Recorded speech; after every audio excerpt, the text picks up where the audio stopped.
Two. Okay, it's Paul Moffat here from Velosophy, and with me I have my co-host Asaf from Drkhorse Training, and we have a guest today, Patrick Riddell of Red Truck Racing, How's it and going?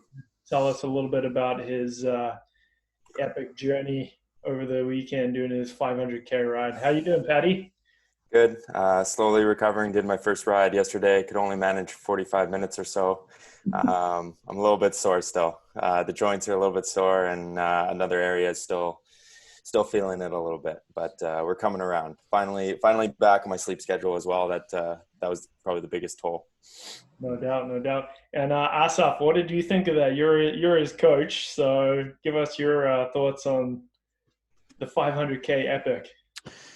Yeah, so I can just tell you, just the comparison between the description that he had on that day and then the difference between that and the ride that actually happened. So I prescribed for that day a 2-hour light volume ride. And then just think how surprised I was when I ended up seeing 16 and a half hours. Yeah, that was somewhat unexpected, I would say. So Awesome. So I guess my question is, what spurred that on, Patty? Yeah, I mean, it's kind of been just building up a little bit. We started with so I've been doing all these rides with my training partner, Declan Kelly. We've been doing these longer rides with no racing. We've kind of wanted to push the limits, see how far we can go. We started with just, Agassiz and, Harrison and back, and that was like just under 300K. We're like, oh, wow, that was cool. That was fun. You're pushing yourself, you're going beyond your limit of what's kind of comfortable and what's, the point of where you're just like, I want to be off the bike. And then we did that one. That was great, and then we were just like, okay, what's the next one? And we were like, how far could we go? I had done Whistler and back previously. So we were like, next one, you know what, we're going to do Pemberton and back. We're going to make the shot with, a few of us. It's going to be super easy. So that time we took one of your athletes, Sean, and he tagged on for the ride, and we made it to Pemberton and back. And, that was a big one. I mean, it had almost like, I think like 6,000 meters of climbing, and it was highway riding all day. And, that left a really big, smile on my face. And I felt really accomplished doing that, and in a time where we don't have racing and we don't have those goals or those, those points that make us kind of, be exhausted and be happy with our work leading up to it. These kind of became our normal. So, I did that one, and I was like, connect here for a second. Yeah, absolutely. It's like you brought Sean along. And I think your version of events is different to his because you said having an extra guy that would make it easier. And I saw his output for the day. He said he was drafting you and Declan all day, and he was like so far over his zone one from like the first 30 minutes all the way to the end that I don't think you guys had the same ride on the day. So your experience is that he was cracked for like at least a week. So Sean, if you're listening. Yeah. I mean, we had to warm up, right? So we had to push from Horseshoe Bay to Lions Bay at 300 plus watts. Like, you got to warm up for highway riding. So no, he hung on really well, and it was impressive to see somebody who doesn't do the same level of training as me or Declan, and he soldiered through it, and it showed the different battles that different riders go through when you're on those longer rides. His became much more mental once he passed his physical limit, and to watch him, fight and battle through, throwing up on the bike, being dehydrated, having incorrect nutrition, probably for a longer ride, being inexperienced was a huge one. Watching him tag on and, soldier through some hard terrain. I mean, like, when you're riding flat 400K, it's fairly simple, right? You sit in the wheel and you're getting a great draft. But I mean, 6,000 meters of climbing, at a certain point, you're getting out of that hiding, you're getting out of that zone of, I'm getting a draft and I'm getting pulled here. Yeah. So watching him do it was inspirational in itself. So that was a really cool one. I mean, yeah, what was interesting to me for that one was, like you said, like Sean's quite a bit less experience than you guys and hasn't had the seasons of volume that you have. But he's obviously on the way up, and he could tag along with you guys. Absolutely. his ability to hold your wheel, even that alone is a real testament to how far he's come. And by keeping his nutrition, because we talked about that, like Yeah. he's like adamant about keeping his nutrition and his hydration perfect, because that's the only thing he could really control on the Yep. day. So in spite of being outside of his comfort zone, he could still hang on your wheel as long as he like managed that part of it. Yep. Like there were And times where I didn't want to, but I knew I had to, and I was able to hold Patty and Deck. yeah, So absolutely. actually, I just want to, since we are throwing a lot of names out, I think it's also important to give you a bit more of an introduction, Pat, just so people who maybe are unfamiliar with who you are and what your background is in the sport of cycling should probably just kind of get a clue into what it is that you do and how, what level of riding we're talking about. So to those of you who don't know who Pat Riddell is, essentially one of the top riders in, I would say probably in BC, and one of the top riders, I guess, out of that in Canada right now. So unfortunately, we don't have the ability to really test you against other riders at this moment, but it is probably a pretty good, a pretty good guess, I would say. So you actually haven't been racing for that long. So you're in your mid-20s, but you were a runner before you became a cyclist. And then at quite a, relatively speaking, a later age, you turned into a cyclist and you decided to go all in, Yep. full gas. Now, again, the performance that we're talking about, so you're a Cat 1 racer for the Red Truck race team, right? Yep. And one of the, I guess, the best team here in the Pacific side of Canada. Probably the highest level BC race team that we have. Yeah, and have had, I guess, for quite some time. And you've been training for, at least with me, you've been training for the past couple of seasons. And we've seen you really grow from someone who was probably an okay racer in the Cat 2 field to really dominating the local racing scene in the Cat 1-2 and also in other areas as well, not just here in BC. So your strengths are really more on the time trial. You got a good sprint, which allows you to really make it to the end of those races in the leading pack and take the sprints in many cases.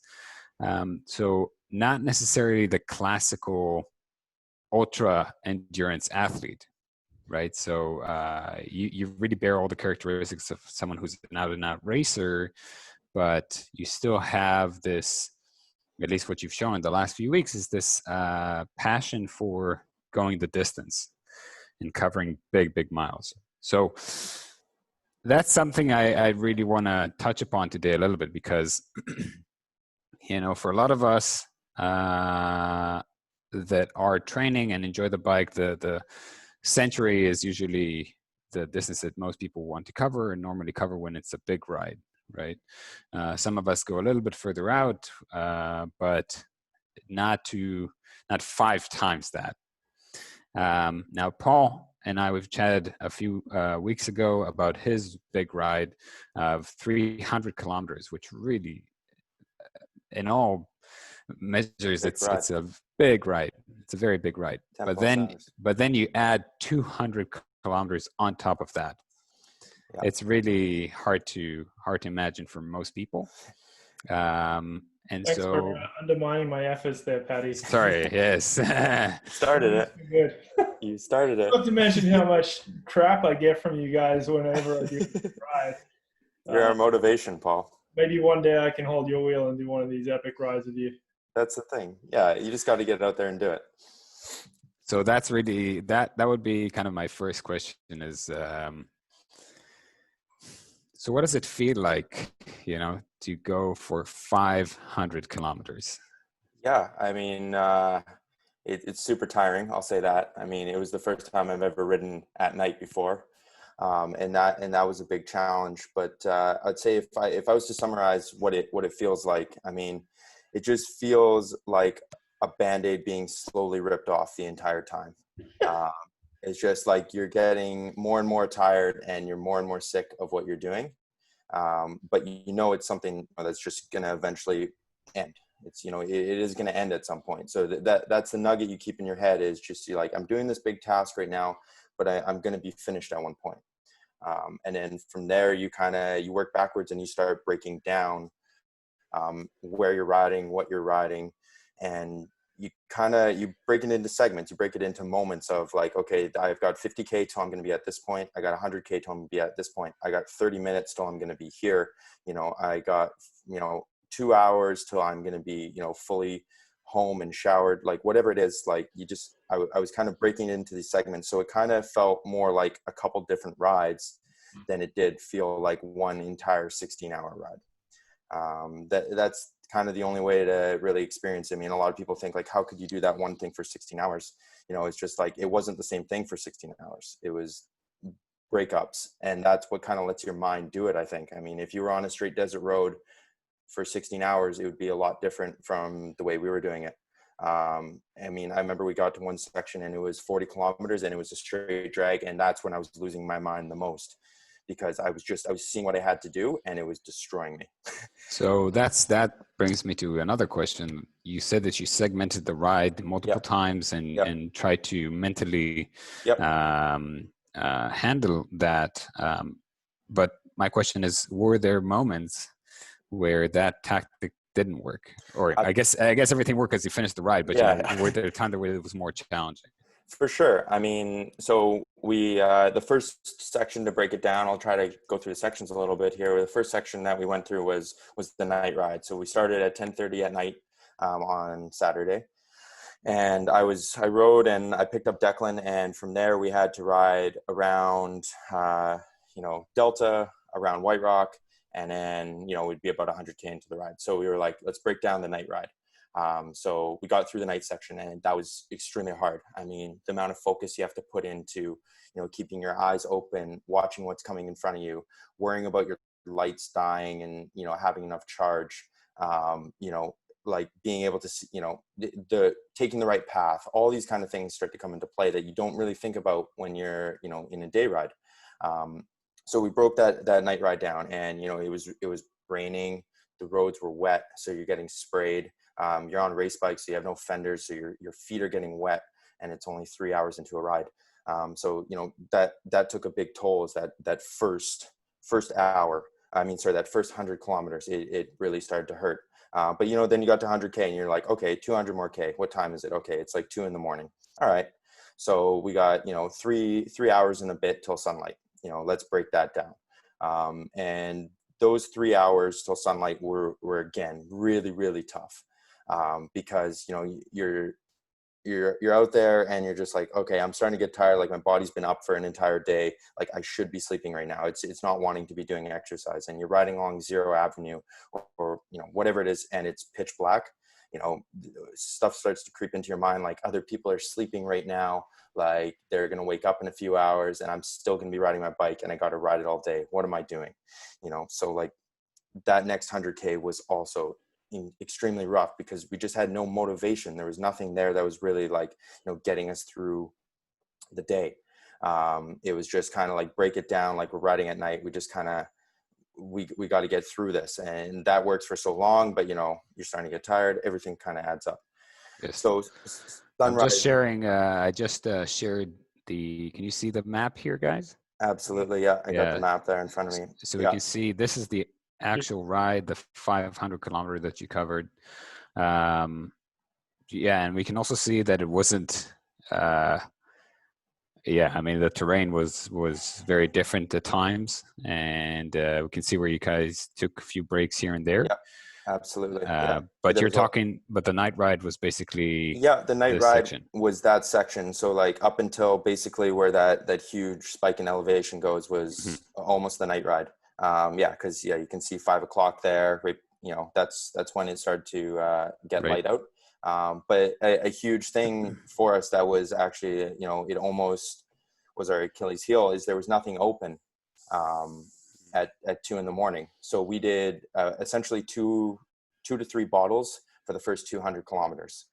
That's all we had for nutrition. Nothing was open. Gas stations were closed. We were in the middle of nowhere. It was pitch black, COVID time. So everything's, extra closed. We tried, multiple gas stations, and, that's another mental factor that starts creeping in. You're going like, all right, it's the first part of the ride where I need to be getting that nutrition in, and I can't because there's none available to me. So let me just ask you this, let's try to segment this thing for us and try to get a capture of what it's like as you're doing it. So the first, I would say, third of the ride is a distance that a lot of people can imagine themselves do. Classic loop. Yeah, but you're saying the added element of it being at nighttime, wet and cold, was much more challenging than just a normal 150 kilometer ride. Absolutely. Yeah. So it's just, like the first little bit, you're kind of, you got that energy, I'm doing something epic. Here we go. You're getting your first conversations with your mate, cause you haven't seen them all day. So, you're starting to talk through it. And then as slowly as we started rolling into the 100K, 200K, it starts to become more quiet. And, those are the parts when it starts to get, real that, we have 300 more K to do here. But yeah, so that first part of the ride was a doable distance. We've done 200K before, super easy, but the element of the darkness and the nutrition creeping in, and it was wet, and we're starting to get soaked, and we didn't bring heavy rain jackets. We didn't have leg warmers. We didn't have boot covers because we thought it was going to be, nice weather. It saw like maybe chance of showers by 20%. And the temperature we can see here was around 10 degrees. 10 degrees. So, we had fingerless gloves for most of it. And we had a thin little packable rain jacket, and that's about it. So, did you,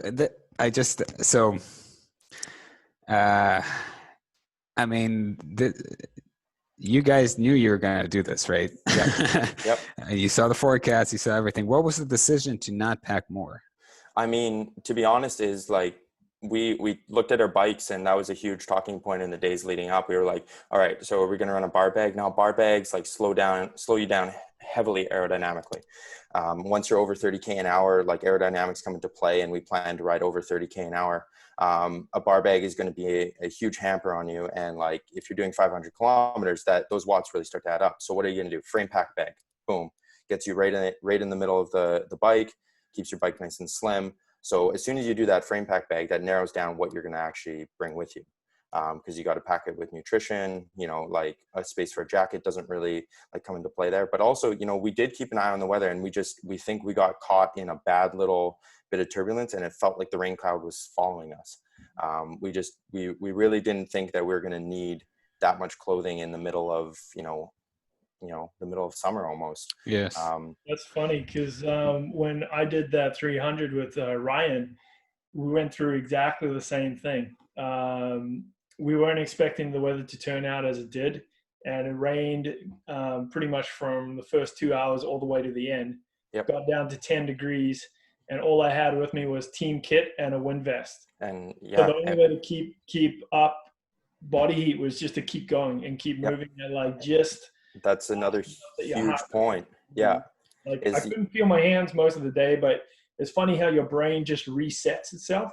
Like, it's uncomfortable, but you can't escape your situation. You're just going. It goes like, well, I just have to cope.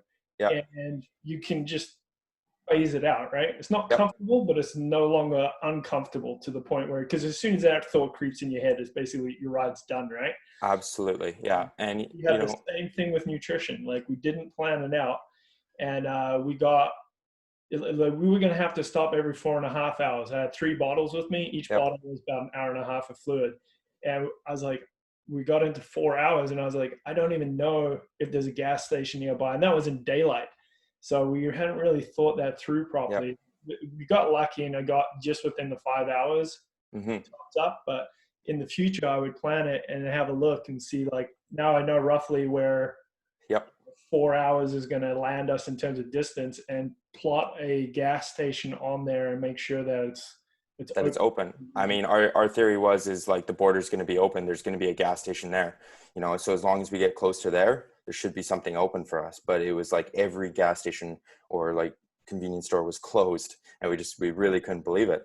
So that, that just like creeped into our mind so hard that, shit, we're out of nutrition, it's wet, we're cold, like maybe we didn't pack right. Like I could use leg warmers, that stuff right now. And the other thing is we couldn't really stop, because as soon as we stopped, the body temperature went down so quick. And I don't know if this is because, you know, a lack of like nutrition in our bodies, but like the core temperature would just instantly go down, and you could feel your muscles just getting tired right away. And so that kept us on the bike. We were just like, so maybe it was a saving grace at the end of the day. It kept us going because our breaks were no longer than you had to pee. All right, let's go. We got to keep going. You know, What made you start in the evening and ride through the night rather than start like early morning and ride into daytime? So, I mean, if we had started, I mean, we planned to start at 12 and, you know, 12 right in the middle of the night, just, you know, go from there and, you know, probably get home around 10 o'clock. We wanted to do the dark stuff when we were fresh. We wanted to get, you know, the stuff that might be a little bit harder and a little bit more of a grind out of the way when there's, you know, either less people on the road, you know, we have a little bit more in the tank. We have a better spirit, you know, it's stuff we've done before. So like, let's get it done. So it's not as much of a drag on us. So that was kind of the thinking there. And, you know, I hadn't really slept the previous day. So I just texted Declan. I was like, hey, we should just, you know, we should probably just go. Like, it's 10:30. You want to just get going? He's like, absolutely. Let's go. So we just, you know, kind of hopped on the bikes. We had everything ready to go. And that's when we went. I mean, next time I'd probably start a little bit closer to daylight, because it would be nice to not, you know, do some of those sections at pitch black. But again, I don't regret like getting back at, you know, 7 o'clock rather than, you know, 10 or 11. And having to do the last couple of hours at night when, you know, your body's absolutely shutting down and your mind can't focus. And, you know, seeing the sun go down would probably be pretty rough on your system. But yeah, so that was the thing behind that, just kind of like get going, ride through the night, get it done. So like by sunrise, you're out in the valley and, you know, you're experiencing something you've never seen before. There's so we, you know, I'll be curious to ask questions maybe as we get past the ride itself about what would you do differently, and you know, what's the next step, right? What's the next step above this? But if we go back to the ride, so you pre-planned the course, I presume. You knew you had the climb that we saw on the map there looming in the distance. So what was that like? Yeah, so I'll touch on that. So, you know, we're coming up to sunrise, and we finally find something to eat. We go to Tim Hortons out in, I think it's near Dinoland or Castle Fun Park, somewhere else. No, Castle Fun Park, that's what it was. It's the only place that's open. So we grab our food, you know, super early in the morning. They won't let us inside the building because, you know, they're not open till 5, but the drive-through is 24 hours. It was ridiculous. So we're freezing cold eating our food, and I'm just sitting there, I'm going, oh shit. We have the hardest part of the day about to happen, like just trying to pack everything I can into my system. But, you know, it was a rough night. You know, I even texted people saying like, yeah, I can't believe I got through that. And so like we head out from that. This is this point here, right? So this is the break. Yeah, this is the break. That's the break. You know, it's up in, we never actually wanted to go that high up into Abbotsford again. We actually kind of wanted to stay down near Zero Ave, but like we were in, you know, survival mode to get something into the system, something warm, something, you know, like with high carbs. Because we knew it was going to be a harder next bit of the ride. So yeah, we got the Tim Hortons food in. We started on our way again. You know, body's feeling all right. I mean, like you're tired, and so we're ripping through Chilliwack. It's, you know, it's nice to go on roads you've never experienced before. Neither of us had done the climb. Neither of us had really heard about it. You know, Declan kind of got a little bit of insight, but I've actually never seen it. Didn't have any idea what to expect other than, you know, it's long. We come around this sign to where the Chilliwack Lake is, and we see 40 kilometers. And I just remember Declan going, holy shit, like it's 40 kilometers till we get to turn around, till we get to be out. And then it's another 40 kilometers back. Like this is going to be a long haul. And, you know, roads are still soaked at that moment. So, you know, drafting is really tough because you're just getting grit in the face. And like that. It's not the best road, is it? And it's not a good road. I mean, there's people who are probably a little bit drunk from the night before, ripping up and down it. And you're on road bikes? We're on road bikes, you know, road tires. Yeah, road tires, 25C tires. You know, things are rough. We're on aero bikes, not to mention. So like that comes into play. We rode the most unideal bikes for the ride, probably. And so, yeah, we start climbing up into Chilliwack Lake, and it is the most grueling ride I've ever done. It was probably the worst 3 hours I've ever had on a bike, because there was just no end in sight. It just didn't feel like we were going anywhere. And I kept looking down and going, we were going 25, 26K an hour.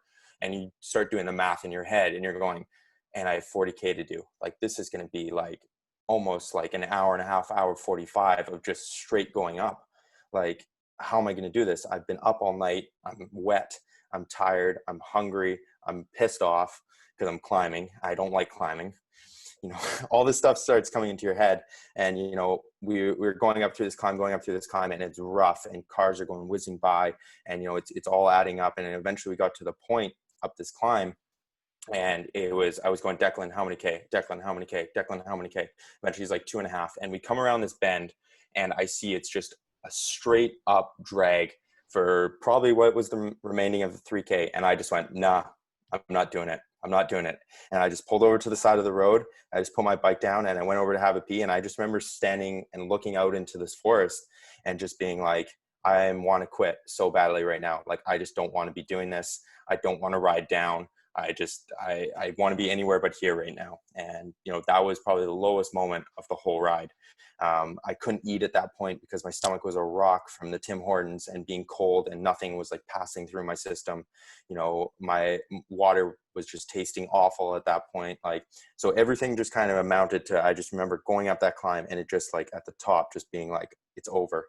I'm done. I went and looked at my phone. I had no service. And I think because I had no service, that saved my day. If I had service, I would have called somebody, or would have, you know, talked, maybe they would have talked me into like still going. But because I had no service, I had no option. I had to go back down.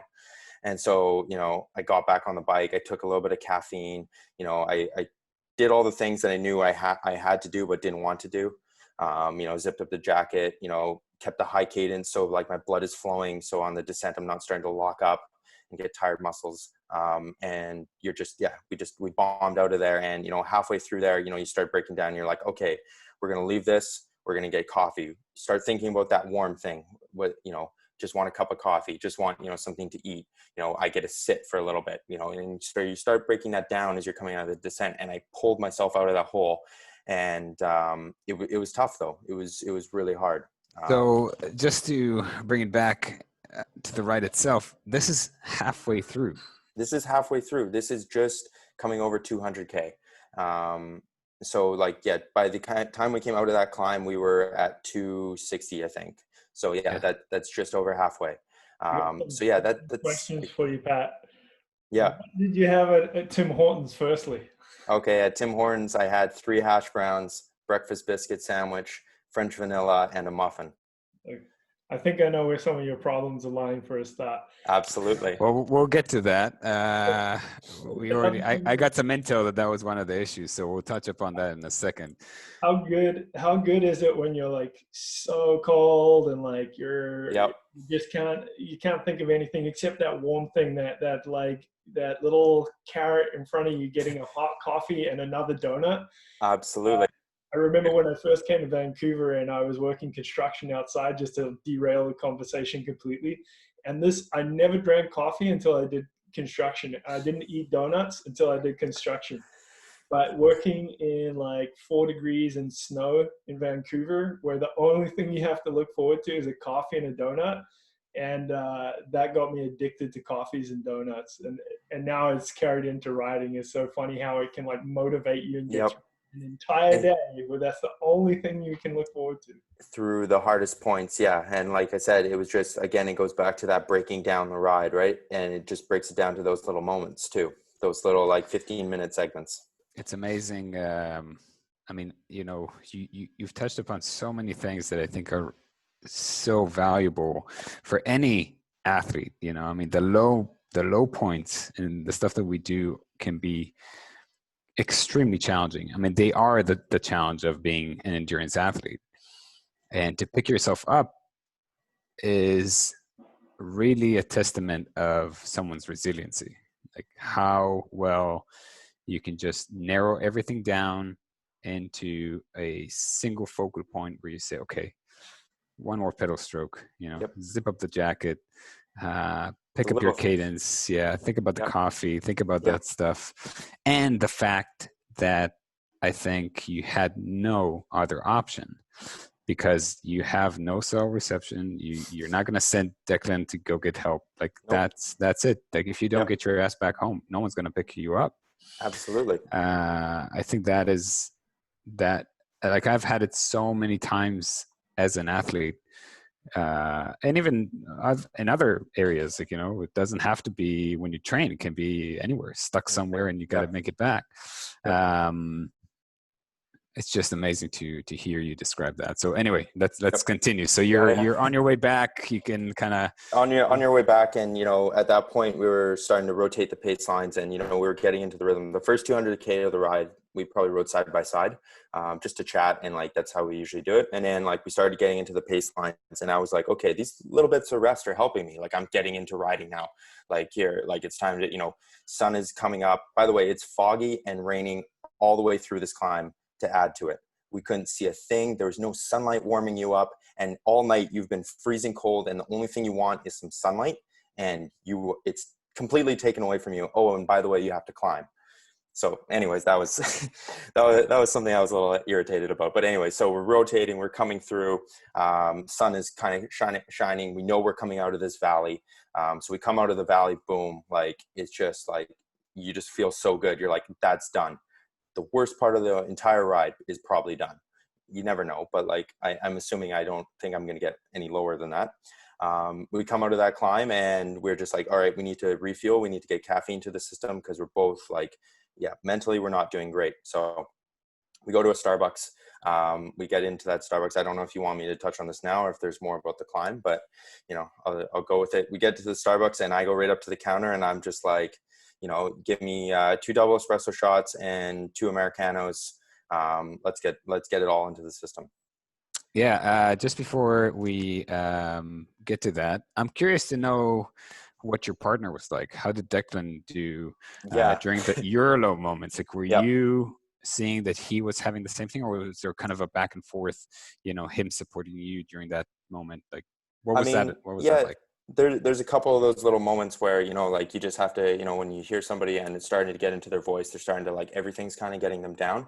You just say the little things like, all right, we're going to get, we're going to get this done. Like we're going to complete this, like just get up there, turn around, and then we're already at this distance, like think about that. Like we're already this many hours in. Yeah, he was great. I mean, I think that's why we work so well when we go on these rides. I mean, somebody asked him like, how much did you guys talk? And he literally said like 80% of the time he was quiet, 20% of the time we were talking. So we really only talked when we had to. And so you knew when somebody was talking and it wasn't like great, that they were probably going into a low moment. So like in those moments, you just try to, like break it down to what you had to do in that moment. And we both, fed off each other really well when it came to that. I mean, physically, like we weren't a match. I mean, he's about like 6'6" or whatever he is. He's a giant, and I'm pretty low, and I ride, a bike that's like 5 sizes smaller than him. So you can imagine the difference in the draft. But I think mentally, in terms of going, which is arguably, I think, more important for me, he was awesome. I never had to really take care of him. I feel like never really had to take care of me. You give him that support in that moment, like, hey, we're into this together. We're breaking it down. Like, let's just get through it. And it worked perfectly. But yeah, no, Declan was a phenomenal partner. I wouldn't ask for anybody else in that situation. Also, to give some context to those who are listening, Declan has been a guest rider for Red Truck. He's a bit of a physiological phenomenon, and he's freaking massive. Yeah, it's like drafting a Mack truck. Huge. That's what I want to know is like, how good is that draft? Yeah, it's the best. There's no better draft in town. He should get that on his shorts, on the back of his shorts. It's the best draft in town. I would ask him, like, how bad was it to draft behind you? I mean, the poor guy was like, I mean, why am I doing it with this guy? It's like, it's the worst. Yeah, it's pretty hard to draft for him as well, because I would always try to make sure I'm on the hoods, fully locked up, getting my chest as high as I could. And maybe I'm using a little bit more energy, but the guy behind me is getting a better draft. So like those things, kind of come into your brain as well. Because when I tuck down into a ball, Declan like crouching over the handlebars and everything and trying to get a little bit of a draft off you.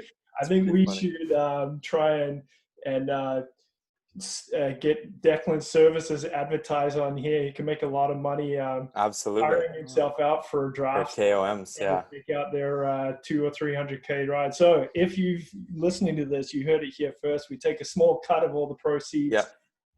And yeah, so get in touch. None of it goes to Declan. Declan Motor Pacing Inc. Yeah.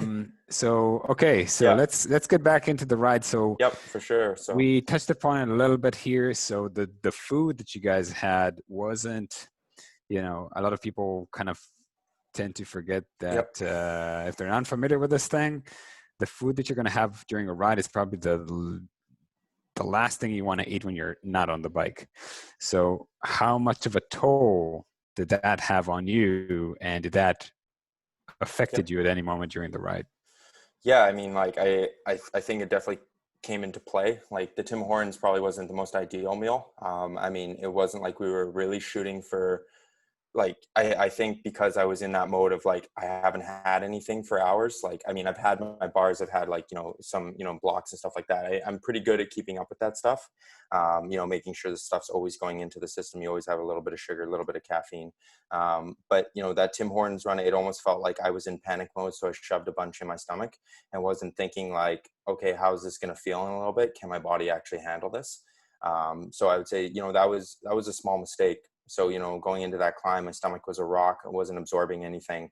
I was just kind of going back to the basics of put as much water as you can into the system and just try to flush things out, try to get your body back to neutral. I wasn't able to take any electrolytes mix. I think I had one bottle of electrolyte mix the entire ride. Besides that, I was just on water, just because I felt like it was just hitting my stomach wrong. But yeah, that Tim Hortons was the worst call. And after that, I made sure I was super smart with what I was doing and I didn't pig out. And when my body was saying, okay, you've had enough, stopping. So yeah, I learned my lesson pretty quick, but yeah, it definitely did come into play quite hard and at the worst possible moment. Before going into this adventure, did you have a strategy going in? Like you're trying to acquire a certain amount of carbohydrates per hour, or? No, I didn't really think about it like, in a grand scheme of like calculating what I was going to actually put in. But I did break it down. I made sure that I had, a bar for almost every hour other than the last like 4 hours. So about like 12, I had about 12 bars, I think. Some protein, some, higher sugar, that kind of stuff. And I was going to, make sure I was getting the protein in earlier on. Just so like, my body has a base to build off of. And then make sure I had enough blocks so that I could, throughout the whole ride, be getting a little bit of sugar in. And a lot of people just slam the blocks in like they're just eating them like they're candy. I like to just put them in my mouth and just let it sit there and just get that little like slow little drag of sugar. I find it works really great for me, and I ration them more and they don't hit my stomach as hard. So that was the plan, was kind of like go off those. And then once I got deeper into the ride, just letting my body, listening to my body and seeing what it wanted. So, like you're rolling up to a gas station, and that would be one of the very few things we talked about. What are you going to get at the gas station? All right. Well, okay.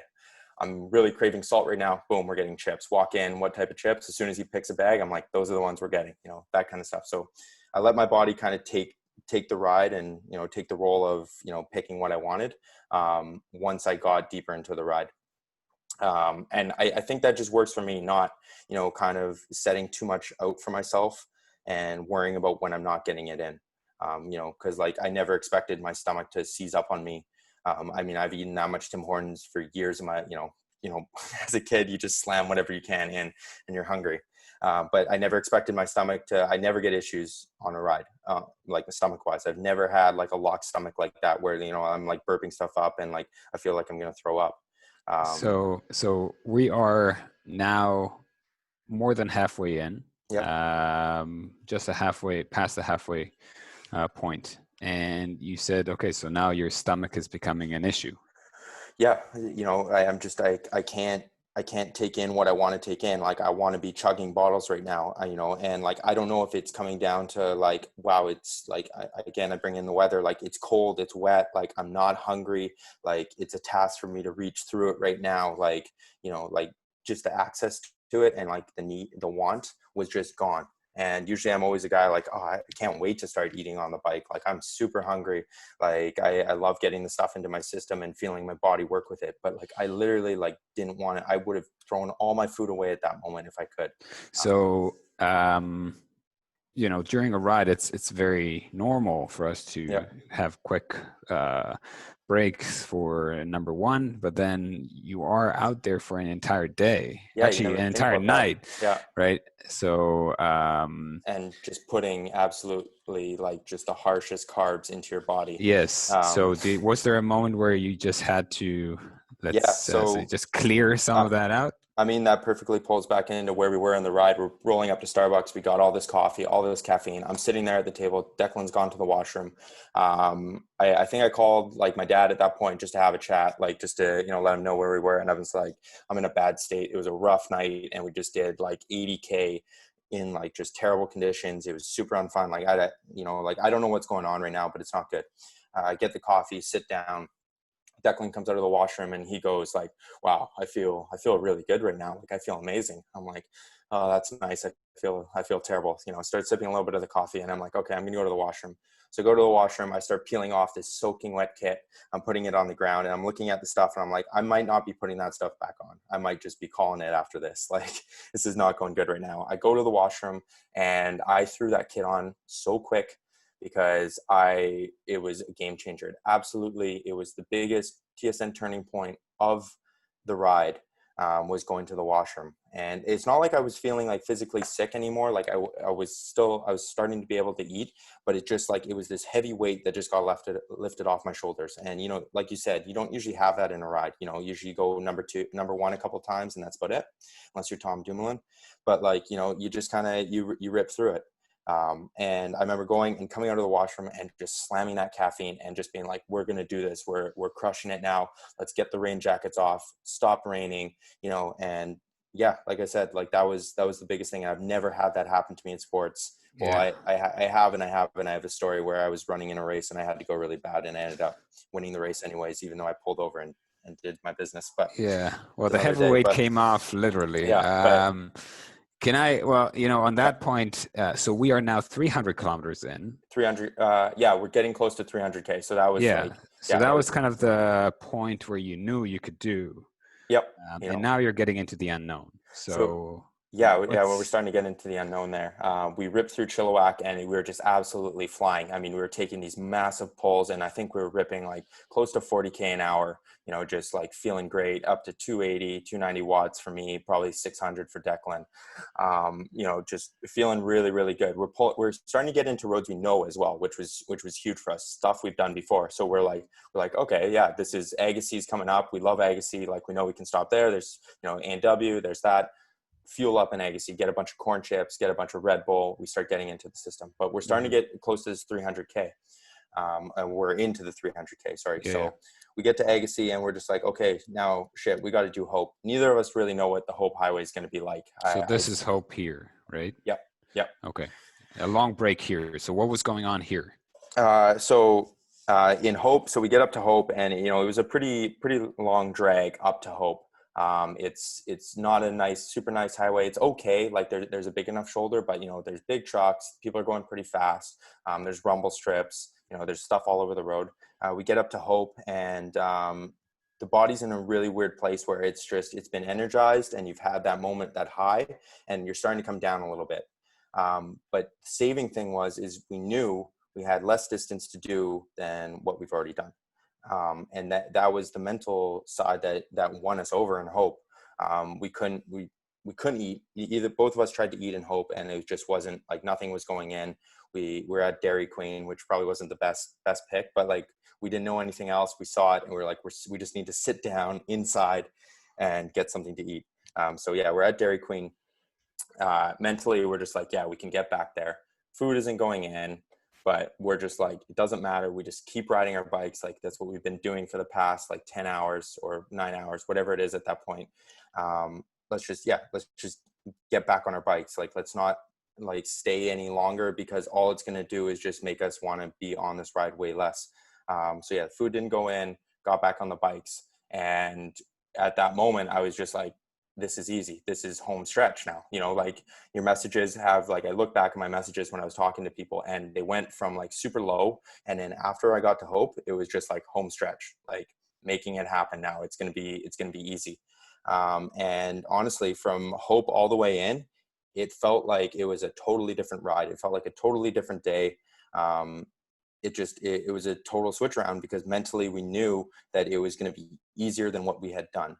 All the hard part, it's not going to get worse than a 40K climb, riding at night and being soaking wet without nutrition, almost hitting coyotes, running over rabbits. Like, that kind of stuff was all done behind us. You know, we had the best part of the day. We get a rip in the sunshine. We had to come down from like wherever we were in Hope. You know, we get to do roads we know, and then we're done. And we've done 500K. So yeah, that was kind of what was going through the head at that point, you know, is like, it's about to get really good. So so you told me that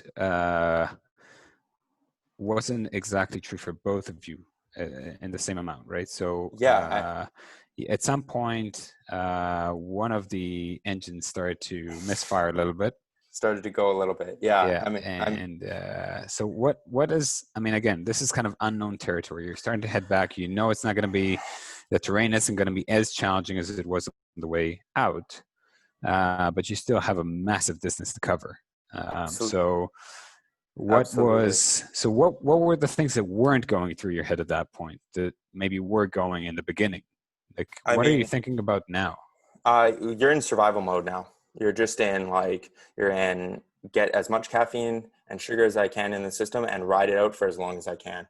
You know, it's okay. I'm going to get in the draft and I'm going to do as long of pull as I possibly can for the guy behind me, because like, I know if I'm hurting, he's probably hurting too. And you're just in that mode of like, let's just cover as much distance as fast as we can. And that part of the ride was our fastest part of the entire ride. I mean, we were like, most of that trip back, we were up near like 40K an hour for like huge parts of it. Because like, yeah, we were just in that survival mode of like, let's get it done. This is no more like pedaling around, and let's just suffer through it. Let's empty the tank. Let's get there.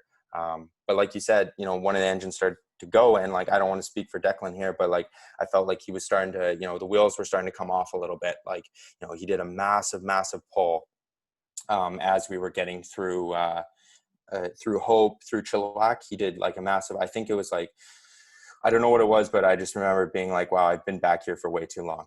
And then we got to our next stop, a gas station. And I remember looking over at him, and I just remember seeing his eyes, and they were so bloodshot. Like, he had been, you know, smoking a little something. And like, I was like, wow, this guy is getting tired here. And just being like, okay, that guy's not okay, because he's sipping every last drop right now, and that's a bad sign that he's going for all of it. So yeah, I mean, I never like went to him and I went like, hey, are you fully cracked? Are you done right now? Like, I didn't want that to creep into his head, just in case he wasn't. I wanted him to always like to think like, okay, I'm still good, I'm still strong. But I just tried to do big pulls for him, tried to give him some rest, tried to give him a break, made sure he was drinking and eating whatever he could. So yeah, the wheels came off for Declan, but like, I mean, like, he was there for me in my moment. I just tried to be there and supportive and like get him through and not make him feel like he's the weaker one or he's the one who's having a bad moment. Can we backtrack a little bit? And For you sure. talked about running over coyotes and rabbits and stuff. Yeah, I mean, like, as we're coming through Delta, we did the Boundary Bay or Mud Bay. We did that big trail at night. And I hadn't been there in a few months, and it's completely overgrown now. And then, yeah, as you're coming through, you're making lots of noise, and you just see these critters like run from straight in front of you, like right across. And you can only see like 20, 30 meters in front of you. So yeah, I killed a mouse. I was pretty close to a rabbit, like probably like caught its tail. And then, yeah, this big coyote went flying in front of us.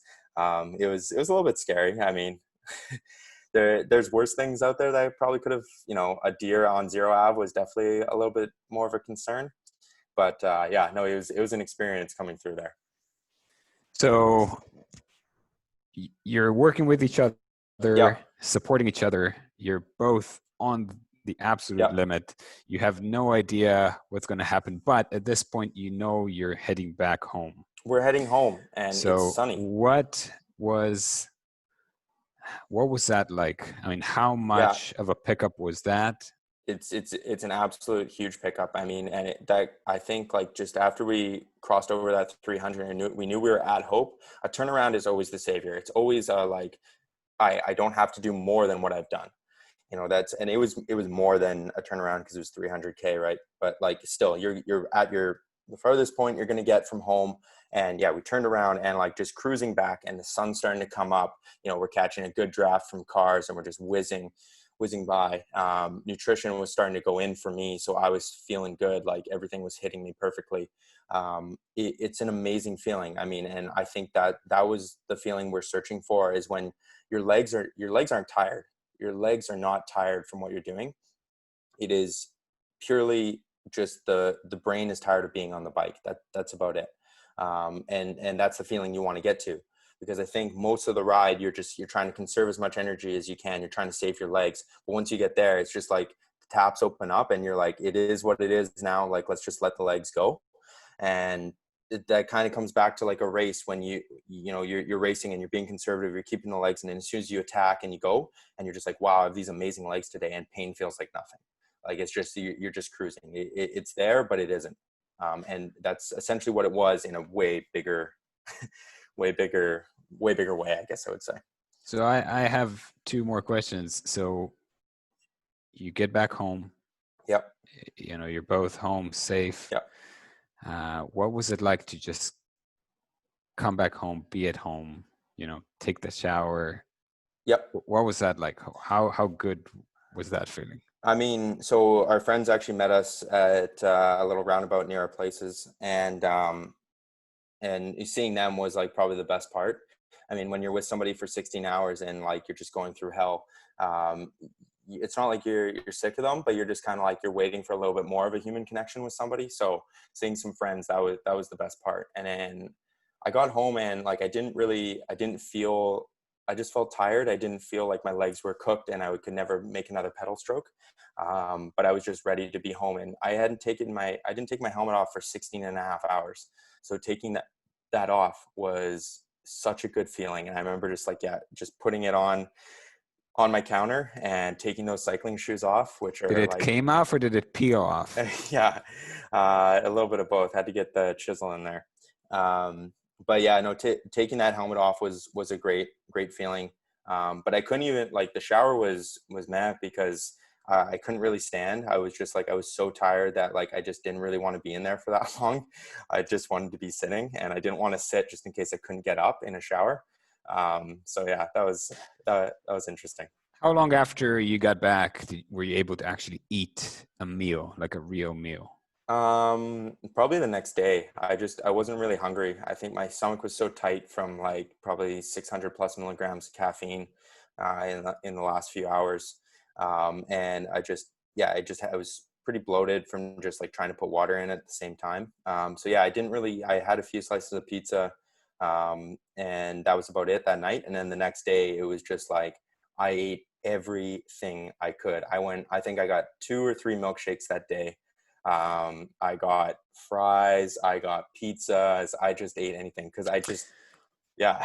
How much weight did you lose throughout the I day? I think I lost close to 9 to 10 pounds in the 16 hours. So I don't know where that actually came from and what I lost, but yeah, it was 9 to, and I definitely didn't put that on. I definitely didn't like put enough carbs in to keep that pull even. So, yeah, that's a lot to take in. I mean, to hear you talk about this in 1 hour and go through 500 kilometers, that's a lot. Yep. Again, this is quite an unimaginable distance for most people. Mm-hmm. But knowing you, I can only imagine that this is something that you thought, well, I wonder if I could do more, and I wonder what I can do. So, the thing is, this is an actual category that people race in, like Yep. ultra distances. I know, and Paul know, we coach people for those events. It is something that people do and train for, and they do it in many cases off-road, and you Yep. have zero support. Everything that you can pack, you Yep. pack. And I think in some of those cases they do pass through towns and they try to rely on that a little bit, but it is something that people train for. You didn't train for this. You just decided, well, let's see what I can do. And I'll just sketch out a 500-kilometer course because it's a nice round number, and see if I can do it. So what would you do differently? And what would be the next thing that you want to do? Would you like to do this faster? Would you like to go for 24 hours, or would you like to? What do you want to do? And so let's start with the first one. What would you do differently? Yeah, I'll do some quick notes. Is the first one is I would plan and make sure things are open for my nutrition. Having those little stops, those little mental breaks are phenomenal, and not having to deal with that in the first bit of your ride. That would be my biggest thing, is make sure your stops are open. And plan out where you're going to fuel up. Don't just guess that there's going to be a gas station there. Make sure you plan it out, because those are the lifesavers. The second one is, I mean, the clothing is a tough one, because you never want to be overdressed. You never want to have that thing that just lived in your pocket for 16 hours rather than you wearing it, because it becomes annoying. But yeah, I would look at the weather and actually look at an actual map and see if there's going to be even the smallest little bit of rain. I did take spare socks with me, which was a huge one, but then I forgot about them when I really needed them. So, but yeah, I would think about the clothing. That's a huge one. If you're middle of summer, not a big deal, but if you're any time where there's a little bit of rain, think about your clothing. And I wish I did that. The next one would be, that's a tough one, because those are the only things that really bugged me. Other than that, I think they were just all natural, just being exhausted and stuff like that. So yeah. Personally, I'm very happy to know that you went with someone. Yeah. I think, do you think that you could do something like this again solo? No, I wouldn't. I don't think I would ever do it solo. And I actually talked to Declan about that. I was like, do you think we could ever do endurance racing, as a pair? I think we'd be pretty good at it, with a racing background and stuff like that. Because I could never do that distance alone. I would never want to do it alone. I don't think I quite have the mental strength for that. And, just having that person there, that little, I'm in this with somebody else, is huge. It's the biggest thing. It's like when I'm going to have a low moment, that guy's going to be there to make sure I'm all right. If I need to take an extra draft, he's going to be there. How boring is a ride on your own, versus riding with somebody? I mean, it's kind of like that, it's just magnified. So now that you've done it, and knowing that there is a whole section of the sport that is devoted to those types of things, and somewhere in between as well, gravel, dirty Kansas and stuff like that. Did that cross through your mind? Like you said, I know I'm capable of covering the distance. Let's see if I can actually race. Absolutely. I would love to do one of those big gravel events. And I was telling Declan, I was like, okay, we conquered the road. Now it's time to do what's out there for gravel, what's out there for these other events. So yeah, I mean, for a while, I really wanted to do Dirty Kansas, and I forgot about it. I was too into road racing, but now it's definitely back on the table, since I know I can do those distances. I was always scared, how am I going to do 300 and whatever it is for Dirty Kansas? And now I'm just maybe do the Dirty Kansas XL, give it a shot. I did it once, I could probably do it again. I mean, racing is a whole nother story, but yeah, I definitely, I would love to see myself go there, especially with the new route racing is taking. Exploring people's different abilities is definitely that's becoming a big thing for race teams. Look at EF and some of those other teams, they're getting people on board that are better at other events. So yeah, that's obviously a future that runs into my mind, is doing different stuff to try to promote what I'm good at. Well, if you decide to do the Dirty Kansas and you want someone to tag along and miss turns and just generally wheel suck, I'm available anytime for you, Patty. I would love that. That would be amazing. You're a good draft. Yes, I had one experience doing a marathon distance mountain bike race back when I was racing. And again, I was like you, I didn't do anything of that sort up to that point. But my friend convinced me to come with him to Mexico and race there. And it's quite a funny story, but actually my low moment came. I was racing, showed up to a race, didn't know who's going to take part. I didn't know anybody. And he said, look, do you see that guy over there? And I was like, wow, that guy looks really familiar. And he said, yeah, that's Drkhorse. So to those of you who don't know who that is, Google that name. And he's probably one of the legends of the mountain bike world. And he said, follow that wheel. I was like, roger that. And I followed that wheel, and we were like 60 kilometers in, and I was on a borrowed bike. The front shock was blown out. I didn't know what the hell I was doing. And I remember asking him, we passed through a sign that said 60K, and I asked him, is this how much we went, or is this how much we have left? He was like, dude, don't talk to me. I have no freaking idea. And I was like, oh no, like what? Where the hell am I? And I just remember just going completely, like, I just realized why he was kind of the king of this sport, because he didn't do anything. He didn't accelerate. He didn't do anything. I just started to slow down. He just kept on going. And I think, it's amazing how it doesn't matter what you do and the distance you go through, you still have those low moments. And if you can kind of go past them, you realize what you can actually do. So I had kind of a small taste of what it must have felt like for you. But Absolutely. I think your story and what you've done, your accomplishment there is truly fascinating. And I think, everyone who listens to this can probably pick something out that they either experienced or very likely will experience if they go down this path of cycling.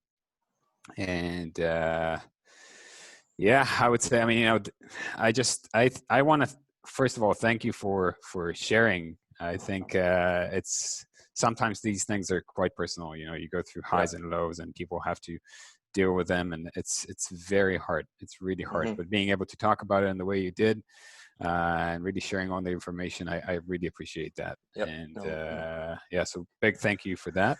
No problem. And personally, both as your coach and as someone who just saw you do something like this, really as a fan of the sport, I would be curious to see what you can actually do in a gravel type event, where really it's more about the mental side and just being able to cover that distance, and even if you're in a race situation, just making it to the finish is probably the biggest challenge for 99.9% of the people that race there. Absolutely. And just like a closing note or two here from me, going into these things is like, there's a couple things you got to remember, and like, we'll get you through it, or like they at least got me through it. Is I heard once a guy said, endurance riding, or when you're riding long periods or maybe even short periods, is you're going to have highs and you're going to have lows. And when you're in those lows, you just think about how you're going to come into the highs, and you're going to have those moments. And if you can just keep that little wave, that in and out happening, you're going to muscle through it, because no matter what the lows are, the highs are going to outweigh it. You're going to accomplish something that you've never done before. You're going to feel amazing about it. You're going to be able to talk to people and just feel proud about what you did. So that was something that I really, really held on to. And the other thing is not doubting yourself before you go do a distance. I never once leading up to this go 500K. I don't know if I could do that. Not once. And like, I probably shouldn't have been able to do it, but like, because I told myself I'm going to do it, and I didn't say, I think it's a bit too far for me. I think it's going to be too many hours. Just go and do it. Like, just give it a shot. I mean, like, if you're doubting yourself before you do something, you're never going to do it. So those are like a couple little things that I would just leave people with. If you're curious on doing a 200K ride or 300K, or, whatever you want to do, have that belief in yourself going into it, and know you're going to have those little battles, but you're always going to win them. Awesome. Thanks a lot, man. So my take home from this, Patty, is if I want to do a 500K ride, I need to leave at some god-awful time in the evening. Yeah. I need to pick a route that's outside of cell service so that I can't call for help to get picked Exactly. up. Yeah. Got to stick to race food. So Tim Horton, A&W, something. The best quality food. Yeah. Non-processed. Some rattlers or something like that. pick someone who's about the size of a bus, but also rides the same speed as me. And yeah, did I miss anything there? I would say probably pack some wet wipes. Yeah, absolutely. Bring some socks that I intend not to use on the ride. And the wrong clothing. Make sure you do that one. Okay. Yeah, Awesome. and make sure you do it when it's a global pandemic, so everything is closed. There you go. It's perfect. All right, chaps. That was Okay. that was super awesome. Thanks for sharing, Patty. Thanks again, Asaf. And No problem, guys. all Happy again to do next it. week. Yeah. Okay. Thanks, Thank you. guys. I know.